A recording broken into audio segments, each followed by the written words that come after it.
Hi friends, ಎಲ್ಲರಿಗೂ ನಮಸ್ಕಾರ. ರವಿಚಂದ್ರಿಕಾ ಕಿಚನ್ಗೆ ಸ್ವಾಗತ. ಇವತ್ತಿನ ರೆಸಿಪಿ ಬೀದಿ ಬದಿಯಲ್ಲಿ ಯಾವ ರೀತಿ ನೀವು ವಡೆಪಾವನ್ನ ತಿಂದಿರ್ತೀರ ಅದೇ ರೀತಿ ಮನೆಯಲ್ಲಿ ಅದೇ ಟೇಸ್ಟಿಯಲ್ಲಿ ಯಾವ ರೀತಿ ವಡೆಪಾವನ್ನ ಮಾಡೋದು ಅಂತ ಇವತ್ತಿನ ವಿಡಿಯೋದಲ್ಲಿ ತಿಳಿಸ್ಕೊಡ್ತಾ ಇದ್ದೀನಿ. ನಾನು ಬೆಳಿಗ್ಗೆ ದೋಸೆಗೆ ಪಲ್ಯ ಮಾಡಿದೆ. ಅದೇ ದೋಸೆ ಪಲ್ಯ ಉಳ್ಕೊಂಡಿತ್ತು, ಆಲೂಗೆಡ್ಡೆ ಪಲ್ಯ. ಅದೇ ಪಲ್ಯನ ಎತ್ತಿಟ್ಕೊಂಡು ಇವತ್ತು ವಡೆಪಾವನ್ನ ಮಾಡ್ತಾಯಿದ್ದೀನಿ. ಹಾಗಿದ್ರೆ ಯಾವ ರೀತಿ ವಡೆಪಾವನ್ನ ಮಾಡೋದು ಅಂತ ಬನ್ನಿ ತಿಳಿಸ್ಕೊಡ್ತಾ ಇದ್ದೀನಿ. ಇಲ್ಲಿ ಸ್ವಲ್ಪ ಅಜ್ವೈನ ತೊಗೊಂಡಿದ್ದೀನಿ, ಒಂದು ಅರ್ಧ ಚಮಚ ಅಷ್ಟು ಖಾರ ಪುಡಿ, ರುಚಿಗೆ ತಕ್ಕಷ್ಟು ಉಪ್ಪು, ಸ್ವಲ್ಪ ಅರಿಶಿನ ಪುಡಿನ ತೊಗೊಂಡಿದ್ದೀನಿ, ಅರ್ಧ ಕಪ್ಪಷ್ಟು ಕಡಲೆ ಹಿಟ್ಟನ್ನ ತೊಗೊಂಡಿದ್ದೀನಿ. ನೀವು ಯಾವ ರೀತಿ ಎಷ್ಟು ಕ್ವಾಂಟಿಟಿ ಮಾಡ್ತೀರೋ ಅದ್ರ ಮೇಲೆ ನೀವು ಕಡಲೆ ಹಿಟ್ಟನ್ನ ತೊಗೊಳ್ಳಿ. ನಾನು ಇಲ್ಲಿ ಒಂದು 4ಕ್ಕೆ ಆಗೋಷ್ಟು ಕಡಲೆ ಹಿಟ್ಟನ್ನ ತೊಗೊಂಡಿದ್ದೀನಿ. ಕಡಲೆ ಹಿಟ್ಟನ್ನ ಹಾಕ್ಕೊಂಡು ಪಾತ್ರೆಗೆ ಇವಾಗ ನಾವಿಲ್ಲಿ ಮಸಾಲೆಗಳನ್ನೆಲ್ಲ ಸೇರಿಸಿ ಚೆನ್ನಾಗಿ ಮಿಕ್ಸ್ ಮಾಡ್ಕೊಳ್ಳೋಣ. ಗಂಟುಗಳೆಲ್ಲ ಇದ್ದರೆ ಒಡೆದ್ಬಿಟ್ಟು ಚೆನ್ನಾಗಿ ಮಿಕ್ಸ್ ಮಾಡ್ಕೊಳ್ಳಿ. ಅದಕ್ಕೆ ಸ್ವಲ್ಪ ನೀರನ್ನ ಹಾಕ್ಕೊಂಡು ನಾವು ಬಜ್ಜಿಗೆ ಯಾವ ರೀತಿ ಹಿಟ್ಟನ್ನ ಕಲಿಸ್ಕೊತೀವಿ ಅದೇ ಸ್ವಲ್ಪ ಗಟ್ಟಿಯಾಗಿ ಕಲಿಸ್ಕೊಂಡು ಇಲ್ಲಿ ಪಲ್ಯ ಉಂಡೆಗಳನ್ನ ರೆಡಿ ಮಾಡಿ ಇಟ್ಕೊಂಡಿದ್ದೀನಿ. ನಾನು ಆಲೂಗೆಡ್ಡೆ ಉಂಡೆನ ನೋಡಿ 4 ಉಂಡೆ ಆಗಿದೆ. ಇಷ್ಟು ದಪ್ಪ ಇದ್ದರೆ ಸಾಕು. ಇವಾಗ ಎಣ್ಣೆ ಕಾಯಕ್ಕೆ ಇಟ್ಟಿದ್ದೀನಿ. ಇವಾಗ ಉಂಡೆನ ಎಲ್ಲ ಕಡೆ ಅದ್ದಿ ಚೆನ್ನಾಗಿ ಹಿಟ್ಟು ಎಲ್ಲ ಕಡೆ ಆಗಬೇಕು. ಅದ್ಬಿಟ್ಟು ನಾವು ಎಣ್ಣೆಗೆ ಕಾದಾದ್ಮೇಲೆ ಎಣ್ಣೆಗೆ ಹಾಕೋಣ. ತುಂಬಾ ರುಚಿಯಾಗಿ ತುಂಬ ಟೇಸ್ಟಿಯಾಗಿರುತ್ತೆ. ನೀವು ಹೊರಗಡೆ ಯಾವ ರೀತಿ ತಿಂತೀರೋ ಅದಕ್ಕಿಂತ ಇನ್ನೂ ಚೆನ್ನಾಗಿರುತ್ತೆ, ಹೆಲ್ದಿಯಾಗೂ ಕೂಡ ಇರುತ್ತೆ. ಈ ರೀತಿ ಫ್ರೆಶ್ ಆಗಿ ಮನೆಯಲ್ಲಿ ಮಾಡ್ಕೊಂಡು ತಿನ್ನಿ. ಚೆನ್ನಾಗಿ ಗೋಲ್ಡನ್ ಕಲರ್ ಬರೋವರೆಗೂ ಆ ಕಡೆ ಈ ಕಡೆ 2 ಕಡೆ ಚೆನ್ನಾಗಿ ಫ್ರೈ ಮಾಡ್ಕೊಳ್ಳೋಣ. ನೋಡಿ, ಈ ಥರ ಮೇಲೆ ಸ್ವಲ್ಪ ಎಣ್ಣೆ ಎಲ್ಲ ಹಾಕ್ಬಿಟ್ಟು ಮತ್ತೆ ತಿರುಗಿಸೋಣ. ನಿಧಾನಕ್ಕೆ ಅದು ಚೆನ್ನಾಗಿ ಬೇಯಬೇಕು. ಹಿಟ್ಟೆಲ್ಲ ಇಲ್ಲಾಂದರೆ ಹಸಿ ವಾಸನೆ ಬರುತ್ತೆ. ಅದು ಕಡಲೆ ಹಿಟ್ಟಾಗಿರೋದ್ರಿಂದ ಸ್ವಲ್ಪ ಕ್ರಿಸ್ಪಿ ಆದರೆ ಚೆನ್ನಾಗಿರುತ್ತೆ ತಿನ್ನೋದಕ್ಕೆ. 2 ಕಡೆ ಈ ಥರ ಮಗುಚ್ಕೊಂಡು ಬೇಯಿಸ್ಕೊಳ್ಳಿ. ಯಾರೆಲ್ಲ ನನ್ನ ಚಾನಲ್ನ ಸಬ್ಸ್ಕ್ರೈಬ್ ಮಾಡದೆ ನೋಡ್ತಾ ಇದ್ದೀರಾ, ದಯವಿಟ್ಟು ಸಬ್ಸ್ಕ್ರೈಬ್ನ ಮಾಡಿಕೊಂಡು ವಿಡಿಯೋನ ಪೂರ್ತಿ ನೋಡಿ, ಸಪೋರ್ಟ್ ಮಾಡಿ, ಲೈಕ್ ಮಾಡಿ, ಶೇರ್ ಮಾಡಿ, ಬೆಲ್ ಐಕನನ್ನು ಕ್ಲಿಕ್ ಮಾಡಿ.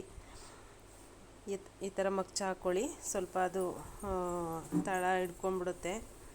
ಈ ಹಿಟ್ಟಾಗಿರೋದ್ರಿಂದ ಇದು ಬೋಂಡ ಕಚ್ಕೊಂಡಂಗೆ ಆಗುತ್ತೆ. ಜಾಸ್ತಿ ಎಣ್ಣೆ ಇದ್ದರೆ ಸರಿ ಹೋಗುತ್ತೆ. ಸ್ವಲ್ಪ ನಾನು ಇಷ್ಟಕ್ಕೆ ಅಂದ್ಬಿಟ್ಟು ಸ್ವಲ್ಪನೇ ಎಣ್ಣೆ ಹಾಕ್ಕೊಂಡಿದ್ದೀನಿ, ಹಂಗಾಗಿ ಸ್ವಲ್ಪ ತಳ ಹಿಡಿಯುತ್ತೆ. ಇವಾಗ ಇಲ್ಲಿ ನಾನು ಹಸಿಮೆಣ್ಸಿನ್ಕಾಯಿನ ಉದ್ದುದ್ದಾಗಿ ಜಿಗ್ಲಿಬಿಟ್ಟು ಅದಕ್ಕೆ ಸ್ವಲ್ಪ ಉಪ್ಪನ್ನ ಹಾಕ್ಕೊಂಡು ಇಟ್ಟಿದ್ದೆ. ಇವಾಗ ಅದನ್ನು ಕೂಡ ಇದರೊಳಗಡೆ ಹಾಕಿ ಚೆನ್ನಾಗಿ ಕ್ರಿಸ್ಪಿ ಆಗೋವರೆಗೆ ಚೆನ್ನಾಗಿ ಕರ್ಕೊಳ್ಳೋಣ. ನೋಡಿ, ತಿನ್ನೋದಕ್ಕೆ ತುಂಬಾ ಚೆನ್ನಾಗಿರುತ್ತೆ. ಅದು ಖಾರವಾಗಿ ಬಾಯಿಗೆ ಸಿಕ್ಕಿದ್ರೆ ವಡೆಪಾವ್ ತಿನ್ಬೇಕಾದ್ರೆ ಅದ್ರ ಮಜಾನೇ ಬೇರೆ ಇರುತ್ತೆ. ಚಳಿಗಂತೂ ತುಂಬಾ ಚೆನ್ನಾಗಿರುತ್ತೆ. ಅದ್ರ ಜೊತೆಗೆ ನಾನು ಪುದೀನ ಚಟ್ನಿ ಮಾಡೋಣ ಅಂತ ಅಂದ್ಬಿಟ್ಟು ಪುದೀನ ಮತ್ತು ಕೊತ್ತಂಬರಿನ ತೊಗೊಂಡು ಅದಕ್ಕೆ ಒಂದು ಹಸಿಮೆಣ್ಸಿಕಾಯಿ, ಸ್ವಲ್ಪ ಹುಣಸೆಹಣ್ಣು, ಒಂದು ಸ್ವಲ್ಪ ಬೆಳ್ಳುಳ್ಳಿ, ಚೂರು ಶುಂಠಿನ ಹಾಕ್ಕೊಂಡು ರುಚಿಗೆ ತಕ್ಕಷ್ಟು ಉಪ್ಪು ಹಾಕಿ ಪುದೀನ ಚಟ್ನಿನ ರೆಡಿ ಮಾಡ್ತಾಯಿದ್ದೀನಿ. ಪುದೀನ ಚಟ್ನಿ ಜೊತೆ ತುಂಬಾ ಚೆನ್ನಾಗಿರುತ್ತೆ ವಡೆಪಾವ್ ತಿನ್ನೋದಕ್ಕೆ. ಇವಾಗ ಗ್ರೈಂಡ್ ಮಾಡ್ಕೊಳ್ಳೋಣ. ಪುದೀನ ಚಟ್ನಿ ರೆಡಿಯಾಗಿದೆ. ಈ ಕಡೆ ವಡೆಪಾವ್ ಬಜ್ಜಿನೂ ರೆಡಿಯಾಗಿದೆ. ಈರುಳ್ಳಿನ ಕಟ್ ಮಾಡ್ಕೊಂಡು ಇಟ್ಕೊಂಡಿದ್ದೀನಿ. ಇಲ್ಲಿ ನೀವು ಪಾವ್ ಬನ್ ಸಿಕ್ಕಿಲ್ಲ ಅಂದರೆ ಯೋಚನೆ ಮಾಡಿಬಿಡಿ, ಈ ಥರ ಬನ್ನ ತೊಗೊಳ್ಳಿ. ಅಂಗಡಿನಲ್ಲಿ ಬನ್ ಸಿಗುತ್ತೆ. ಬನ್ನ ತೊಗೊಂಡು ಮಾಮೂಲಿ ನಾವು ಟೀ ಬನ್ ತಿಂತೀವಲ್ಲ ಅದೇ ಬನ್ನ ನಾನು ತೊಗೊಂಡಿದ್ದೀನಿ. ವಡೆಪಾವ್ ಬನ್ನು ಸಿಕ್ಕಿಲ್ಲ ಅಂದರೂ ಇನ್ನೇನು ಪರವಾಗಿಲ್ಲ. ಈ ಬನ್ನನ್ನು ಇದೇ ರೀತಿ ಕಟ್ ಮಾಡಿಕೊಂಡು ಮಧ್ಯಕ್ಕೆ ಈ ಥರ ಕಟ್ ಮಾಡಿ ಓಪನ್ ಮಾಡಿ ಇಟ್ಕೊಳ್ಳಿ ಎಲ್ಲ ಬನ್ನೂ. ನೋಡಿ, ಯಾಕಂದರೆ ಪಾವ್ ಬನ್ನು ಕೆಲವೊಂದು ಕಡೆ ಸಿಗುತ್ತೆ, ಕೆಲವೊಂದು ಕಡೆ ಸಿಗಲ್ಲ. ಈ ಥರ ಮನೇಲಿ ದಿಢೀರಾಗಿ ಮಾಡಬೇಕು ಅಂತ ಅಂದಾಗ ಇದನ್ನೇ ತಂದು ಮಾಡಿದರೂ ಆಗುತ್ತೆ, ಏನು ಪರವಾಗಿಲ್ಲ. ಇವಾಗ ತವಾನ ಇಟ್ಟು ಇದಕ್ಕೆ ಬೆಣ್ಣೆ ಹಾಕಿ ನಾನು ರೋಸ್ಟ್ ಮಾಡ್ತಾಯಿದ್ದೀನಿ. ಸ್ವಲ್ಪ ರೋಸ್ಟ್ ಆದರೆ ಸಾಕು. ಬೆಣ್ಣೆ ಹಾಕೋದ್ರಿಂದ ತಿನ್ನೋದಕ್ಕೆ ಒಳ್ಳೆ ಮಜಾ ಕೊಡುತ್ತೆ, ತುಂಬಾ ಟೇಸ್ಟಿಯಾಗಿರುತ್ತೆ ತಿನ್ನೋದಕ್ಕೆ. ಅದಕ್ಕೋಸ್ಕರ ಇವಾಗ ಬೆಣ್ಣೆ ಹಾಕಿ ಸ್ವಲ್ಪನೇ ಫ್ರೈ ಮಾಡ್ಕೊಳ್ಳೋಣ ಎಲ್ಲವನ್ನೂ ಕೂಡ.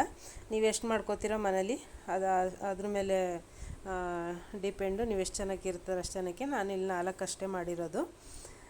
ಎಲ್ಲವನ್ನು ಕೂಡ ಅದೇ ರೀತಿ ಸ್ವಲ್ಪ ಫ್ರೈ ಮಾಡ್ಕೊಳ್ಳೋಣ. 2 ಕಡೆ ಬೇಡ, ಒಂದೇ ಸೈಡ್ ಅಷ್ಟೇ. ಇಲ್ಲ ನೀವು ಇದು ಫ್ರೈ ಮಾಡಿಲ್ಲ ಅಂದರೂ ಪರವಾಗಿಲ್ಲ, ಎಣ್ಣೆ ಇದರಿಂದ ಬೆಣ್ಣೆಯಿಂದ ಹಾಗೇನೂ ಕೂಡ ಕಟ್ ಮಾಡಿನೂ ಕೂಡ ಹಾಕ್ಬೋದು, ಏನು ಪರವಾಗಿಲ್ಲ. ಬೆಣ್ಣೆ ಹಾಕಿರೋ ಟೇಸ್ಟ್ ಸ್ವಲ್ಪ ಚೆನ್ನಾಗಿರುತ್ತೆ ಅಂತ ಹೇಳ್ಬಿಟ್ಟು ಅಷ್ಟೇ ನಾನು ಫ್ರೈ ಮಾಡಿದೆ.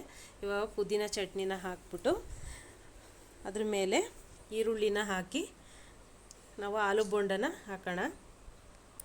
ಆಲೂ ಬೋಂಡನ ಹಾಕಿ ಅದ್ರ ಮೇಲೆ ಸ್ವಲ್ಪ ಪುದೀನ ಚಟ್ನಿ ಮತ್ತು ಮೆಣಸಿನ್ಕಾಯಿ, ಕರ್ದಿರೋ ಮೆಣಸಿನ್ಕಾಯಿನ ಹಾಕಿ ರೆಡಿ ಮಾಡಿದ್ರೆ ಪಾವ್ ಬನ್ ರೆಡಿ ಆಗುತ್ತೆ. ಸಂಜೆ ಟೈಮಲ್ಲಿ ಚಳಿ ಟೈಮಲ್ಲಿ ಇದ್ದಾಗ ಸಂಜೆ ಅಥವಾ ಟೀ ಕಾಫಿ ಕುಡಿಬೇಕಾದ್ರೆ ಈ ರೀತಿ ಮಕ್ಕಳಿಗೆ ಒಂದ್ಸರಿ ಮಾಡಿಕೊಟ್ರೆ ತುಂಬ ಟೇಸ್ಟಿಯಾಗಿ ಮಜವಾಗಿ ತಿಂತಾರೆ. ಹೊರಗಡೆ ಫುಡ್ ಕೊಡೋದಕ್ಕಿಂತ ಜಂಕ್ ಫುಡ್ ಕೊಡೋದಕ್ಕಿಂತ ಈ ರೀತಿ ಮನೇಲಿ ಮಾಡಿಕೊಡಿ, ಒಮ್ಮೆ ಟ್ರೈ ಮಾಡಿ. ತುಂಬಾ ಇಷ್ಟ ಆಗಿ ತುಂಬ ಟೇಸ್ಟಿಯಾಗಿ ಮಕ್ಕಳು ಇಷ್ಟಪಟ್ಟು ತಿಂತಾರೆ. ನೀವು ಹೊರಗಡೆ 20-30 ರೂಪಾಯಿ ಇರುತ್ತೆ. Thank you friends, bye.